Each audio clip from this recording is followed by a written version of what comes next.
नमस्कार दोस्तों। एजुकेशन देना जो है वो right to fundamental honourable rights के अंडर आता है। हमारे जो मौलिक अधिकार हैं उसमें आप ध्यान से पढ़िए। जब हम छोटे होते थे तो हम रट्टा मार लेते थे। Right for freedom of expression, हर एक बंदे को बोलने का हक है गवर्नमेंट ऑफ इंडिया में, इस पूरी डेमोक्रेसी में। तो दोस्तों, दो तरह की एजुकेशन लेमैन के सेंस में होती है। एजुकेटर कौन है? या तो यूनिवर्सिटी होगी या नॉन यूनिवर्सिटी होगी। यूनिवर्सिटी और नॉन यूनिवर्सिटी, ठीक है। यूनिवर्सिटी वाले प्रोपागेंडा, खासकर प्राइवेट वाले कुछ करते हैं कि नॉन यूनिवर्सिटी वाले एजुकेशन कैसे ले सकते हैं, मगर उन्होंने माननीय सुप्रीम कोर्ट की या फंडामेंटल राइट या जजमेंट्स नहीं पढ़ी। कई बार अभाव होता है किसी वजह से। ये नहीं है कि हर चीज़ मेरे को पता हो। अखबार में इतने खबरें आती हैं तो हर खबर हमारे काम की नहीं होती। स्पोर्ट्स का दिलचस्पी नहीं है तो वो हमारे काम की नहीं है। पब्लिक नोटिस, कोर्ट केस के भी वहाँ होते हैं। अखबार में हर चीज़ आपके मुताबिक नहीं हो सकती। तो कहने का मतलब है कि एक मैरिज पार्टी में आप गए, कुछ डिशेज ऐसी होंगी आपको अच्छी लगेंगी, कुछ नहीं अच्छी लगेंगी। रोटी तो अल्टीमेट आप एक सब्जी से ही खाओगे, चाहे जितना मर्जी लालच कर लेंगे। तो ऐसे ही नॉलेज है, हर चीज़ का इंसाइक्लोपीडिया इंसान का दिमाग नहीं हो सकता। किसी एक फील्ड में वो परिपक्व हो सकता है, हर साइड में नहीं। तो इंसान की आदत है खासकर कि एरोगेंस, बूस्टफुल, फुकरिया बनना, मगर वो किसी से शेयर नहीं करना चाहता। मान लीजिए कि मैंने मोबाइल आविष्कार किया होता तो मैं कहता यार ये तो बड़ी चीज़ है, मैं अपने तक ही रख लेता हूँ। उस नॉलेज को शेयर नहीं करूँगा तो मोबाइल लोगों तक पहुँचा ना होता। आज एक लेबरर क्लास का जो रिक्शा चला रहा है रेडी, उसके पास भी मोबाइल है इंडिया में। कितनी क्रांति आई है। पॉजिटिविटी देखनी चाहिए। नेगेटिविटी सोशल सर्कल में, सोसाइटी में बहुत फैलती है और यूट्यूब पे तो बहुत फैलती है क्योंकि हम उसके एडिक्ट हो रहे हैं। नेगेटिविटी, कॉम्पिटिटिव इनहिबिशन, फार्माकोलॉजी में पढ़ते थे हम, चलो उसके बारे में तो बाद में पढ़ेंगे। दोस्तों, दो बोली मैंने, यूनिवर्सिटीज़ और नॉन यूनिवर्सिटी। नॉन यूनिवर्सिटी में ट्रस्ट भी आ गए, एनजीओज भी आ गई, इंस्टीट्यूशन भी आ गए। यूनिवर्सिटी ग्रांट कमीशन जो है वो यूनिवर्सिटी को रेगुलेट करती है, और DEB, distance education bureau, university जो कि दूरस्थ, डिस्टेंस, कॉरेस्पोंडेंस, पत्रचार या ऑनलाइन प्रोग्रामों को रिकॉग्निशन देती है। मगर उसके परव्यू में नॉन यूनिवर्सिटीज़ नहीं है, सोसाइटीज़ नहीं है, ट्रस्ट जो एजुकेशन दे रहे हैं नहीं है। कंप्यूटर सेंटर आपने देखे होंगे जो सर्टिफिकेशन देते हैं। बहुत सारी और सर्टिफिकेशन की एजेंसीज हैं जो कि एनजीओ के रूप में काम कर रही हैं, तो शायद यूनिवर्सिटी भी नहीं काम कर रही हो। जितनी ग्रांट एनजीओज को सीएसआर से मिलती है और गवर्नमेंट से मिलती है, और कुछ गवर्नमेंट के विभाग अगर गिनने में आऊँ तो जैसे एड कंट्रोल सोसाइटी हो गई, कोप से हो गया, जो कि पूरे बोर्ड्स हैं जो हमारे को 10वीं 12वीं का देते हैं। कोप से भी 1860 एक्ट के अंडर रजिस्टर्ड है, COBSE। अब बात ये अलग है कि कोप से भी मिलते जुलते नाम की और भी खुल गए हैं। मैं उनको उसकी कंट्रोवर्सी में नहीं जाऊँगा।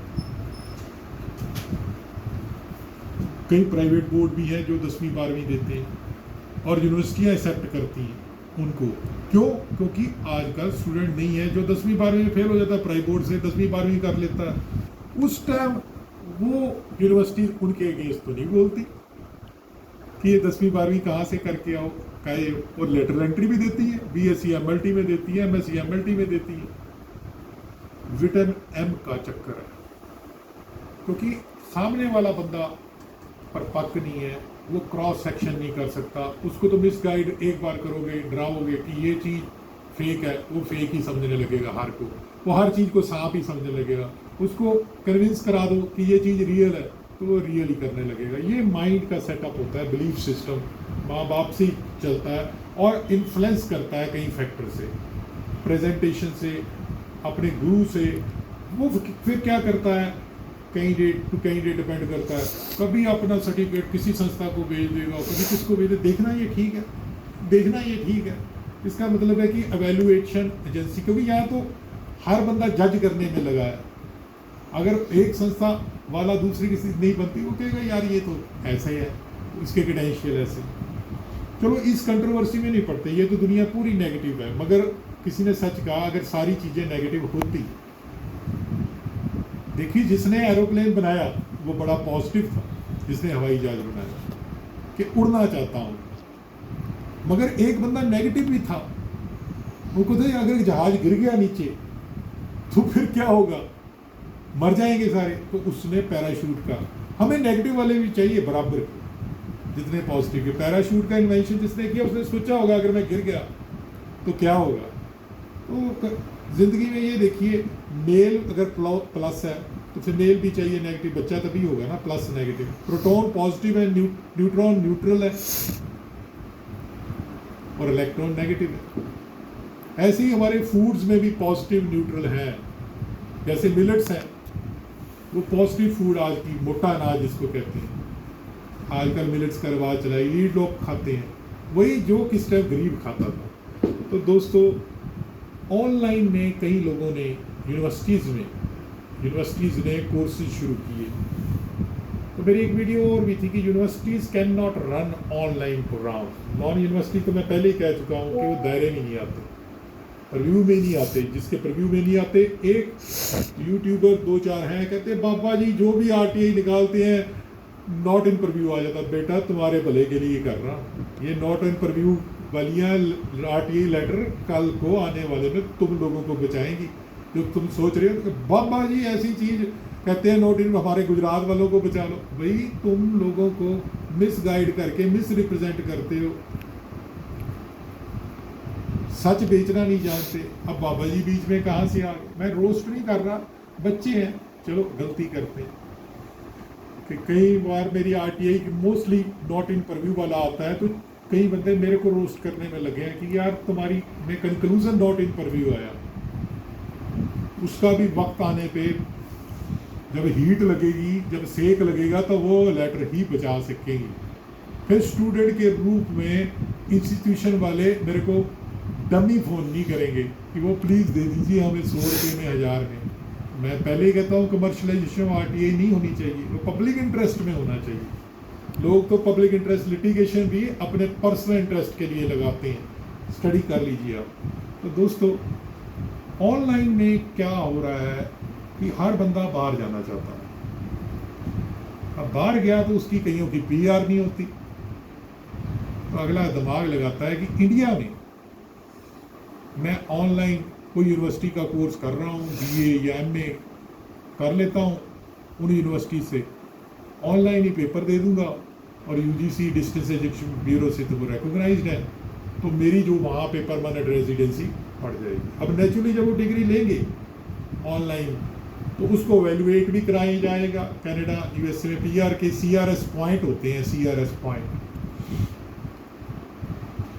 अब बंदा ये नहीं जानता कि डिस्टेंस एजुकेशन ब्यूरो ने मना किया कि यूनिवर्सिटी द्वारा ऑनलाइन कुछ कोर्सेज तो इंडिया में भी नहीं चलाए जा सकते, जैसे मेडिसिन, फार्मेसी,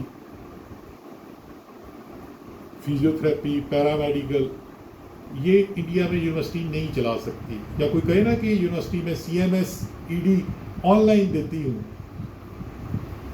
तो वो गलत कह रही है। इसी वजह से बहुत सारी यूनिवर्सिटी ने CMS ED करवाना बंद कर दिया।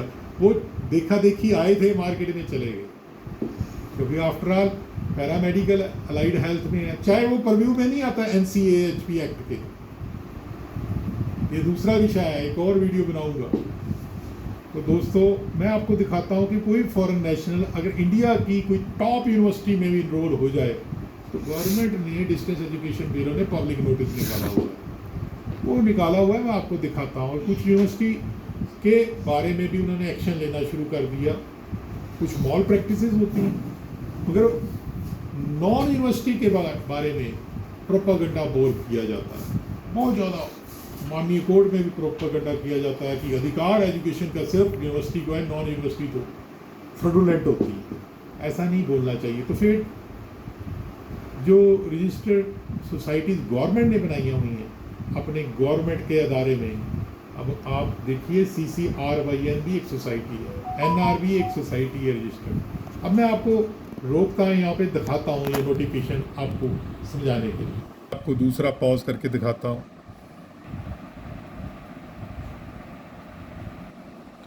ये देखिए, ये पब्लिक नोटिस निकला हुआ है, इसमें ये भी पढ़ लीजिए आप।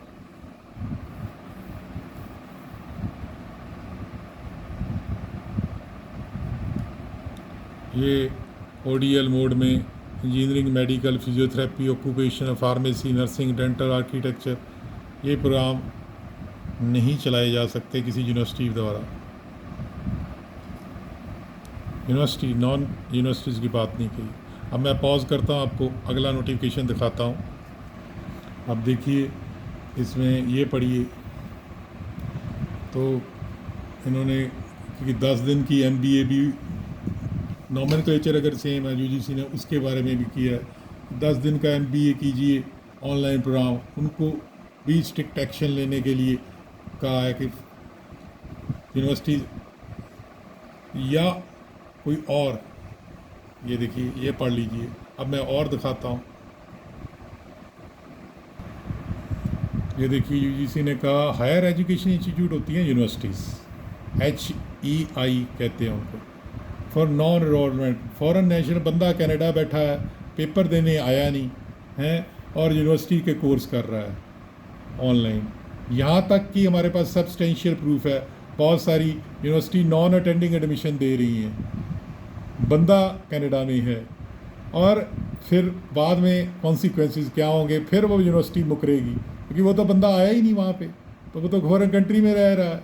ये देखिए, तो अवेयर, जितना बंदा अवेयर, एजुकेटेड होना अच्छी बात है, मगर अवेयर नहीं है तो कुछ नहीं पता। इसका मतलब है कि कुछ नहीं पता उसको, वो अनपढ़ से भी बदतर हो गया अगर अवेयर नहीं है। ये वजह से ही बंदा सोशल मीडिया इन्फ्लुएंसर, यूट्यूबर, हर कोई सच नहीं बोलता, और हो सकता है वो 75% जानता हो सकता है 95% जानता हो, और वहीं हमारे मन में गलत धारणा आ जाती है। और whenever there is doubt, कहते हैं कि हर पढ़ा लिखा बंदा डाउट में है, और जो मूर्ख है वो तो डाउट में है ही नहीं, वो तो ब्लाइंड फेथ कर रहा है। अच्छा लगा, लाइक करना, सब्सक्राइब करना और शेयर करना। धन्यवाद।